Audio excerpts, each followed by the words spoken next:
On this episode, we're going to be taking a look at and doing a tasting review of Siete Leguas, Siete Decadas Blanco, right here on the Tequila Hombre. Coming up next.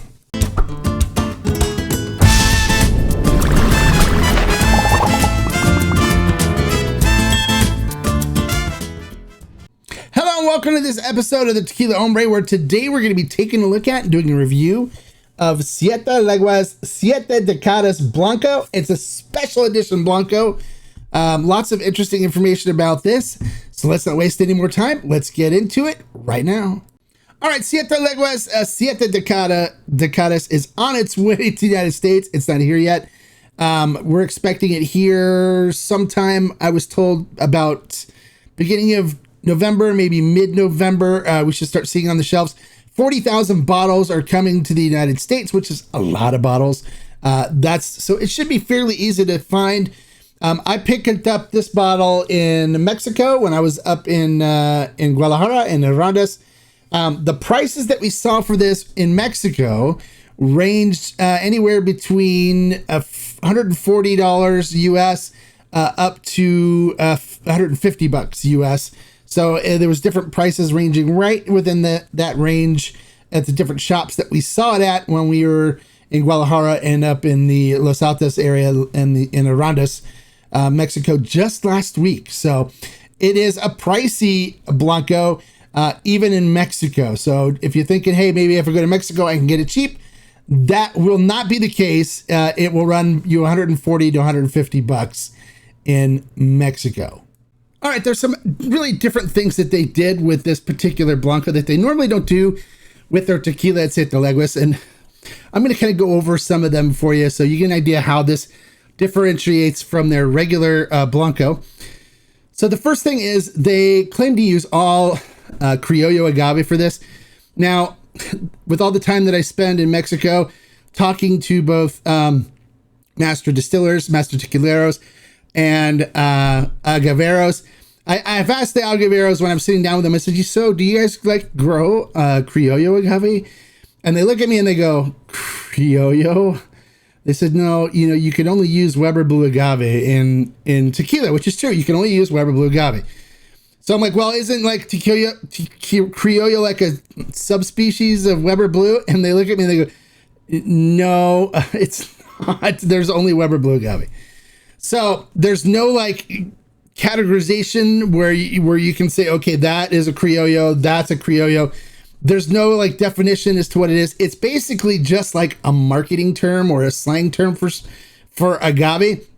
You can basically call anything a Criollo if you want.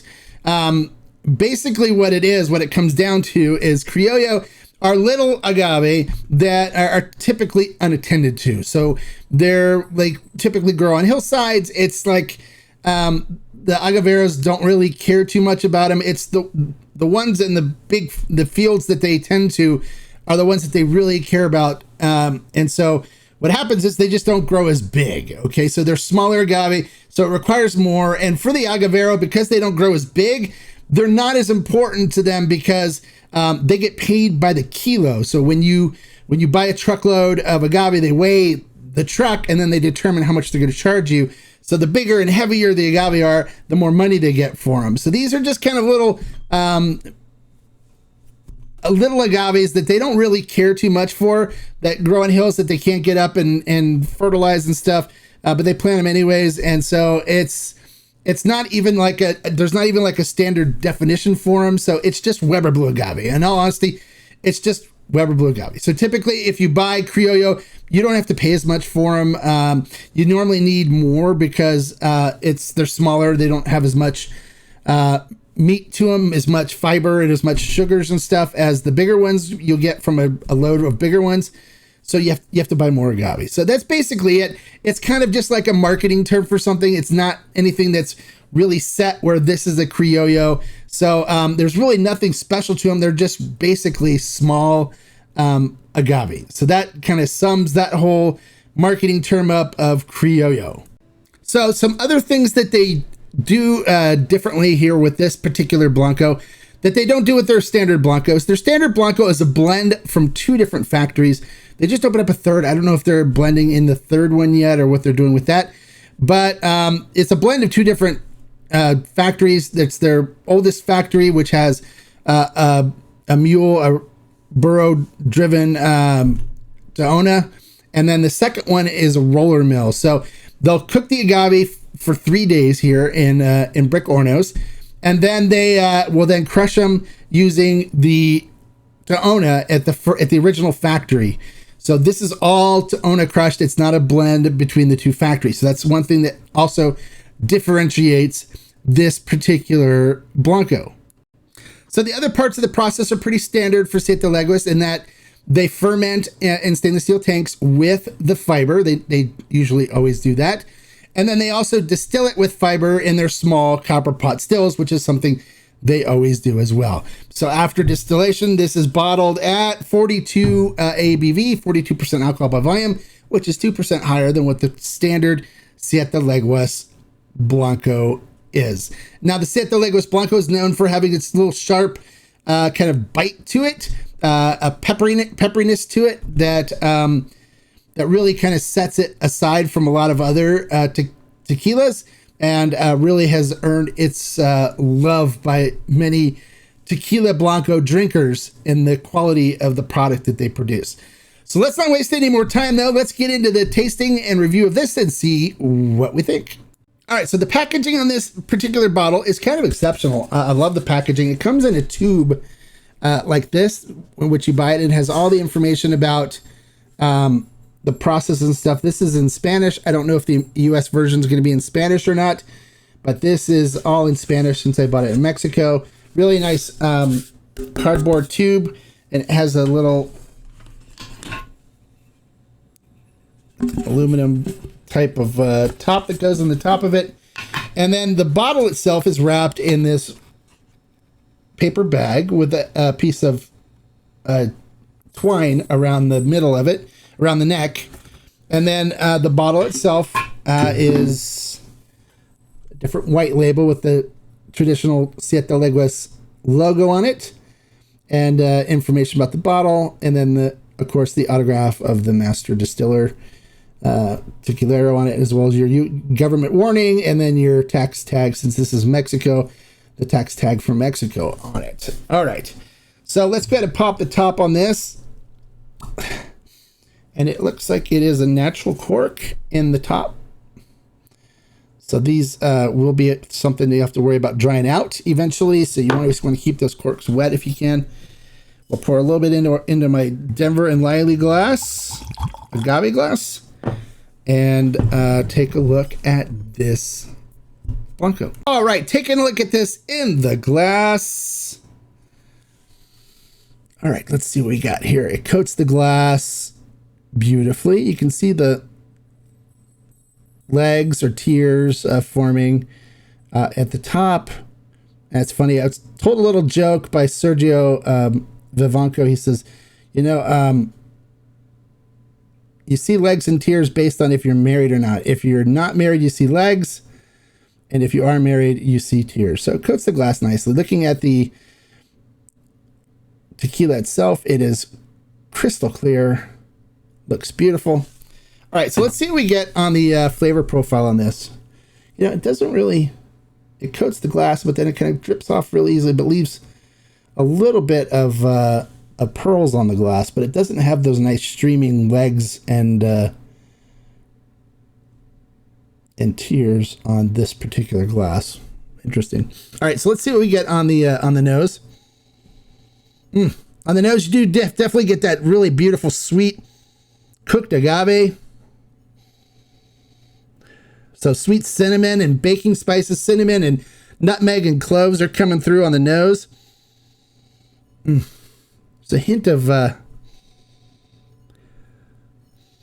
citrus in there. So like orange, I'm getting orange citrus. It's very much on the sweet cinnamon side on the nose. Definitely picking up a nice minerality to it from the water.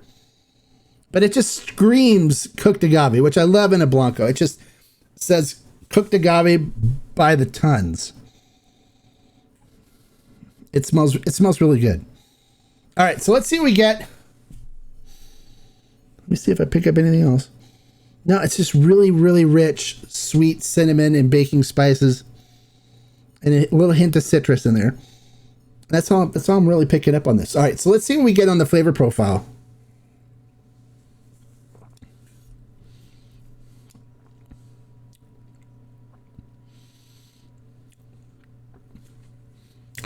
Always the second taste, so we have to get our gums and mouth acclimated to 40% alcohol.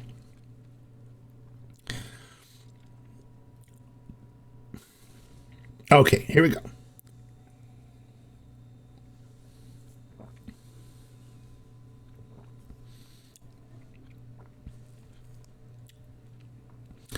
All right, it coats the mouth nicely. I get some nice cinnamon and baking spices coming in the front. Definitely a little hint of citrus in there, like orange with orange peel. So a little bit of the pith in there as well. It does have some heat, so a nice peppery heat to it.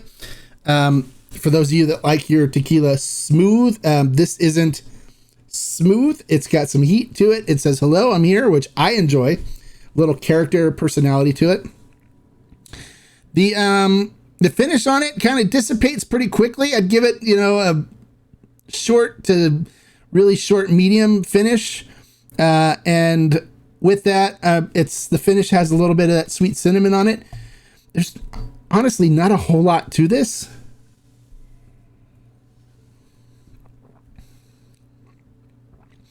Just really beautiful, sweet cinnamon cooked agave with the baking spices, a hint of anise in there, a hint of bitterness that comes through. On the finish, you get a little light, sweet cinnamon, cooked agave notes on the finish, and then it just kind of dissipates and disappears and leaves me wanting more, actually. So, it's a good Blanco. It tastes really good. I think people are going to really like it. But as far as complexity and stuff to it, it's not super complex.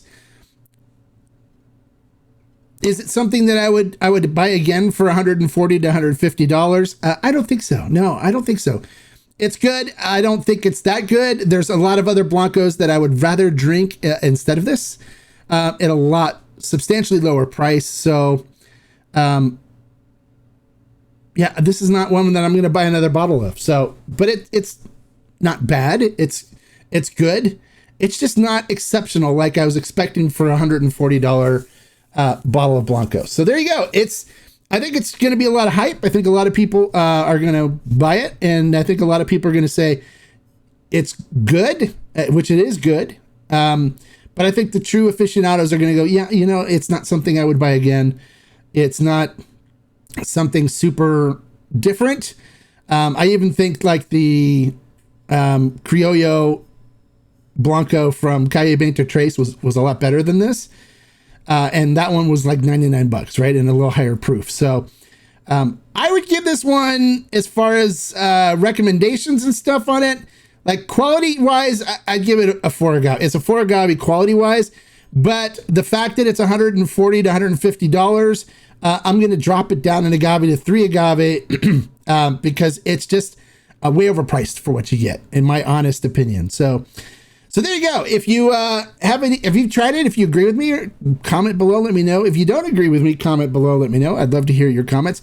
Don't forget to give me a like for the information I shared. And more importantly, if you're new to the channel, don't forget to click that subscribe button right there and then the notification bell right next to it so you don't miss any future videos and are able to join me for live streams as well. We'd love to have you, love to see you more often. So there you go. Siete Leguas Decadas. It's good. It's not $140 or $150 good. So in all honesty, I would not buy another one of these. And if I kind of tasted this before, I probably wouldn't have bought the first one. It's just not that great. Okay, there you go. Like I always say, life is too short to drink bad tequila. So if you want to pick up the Siete Leguas Decadas, go ahead. But there's so many other Blancos I'd recommend instead. And until next time, salud.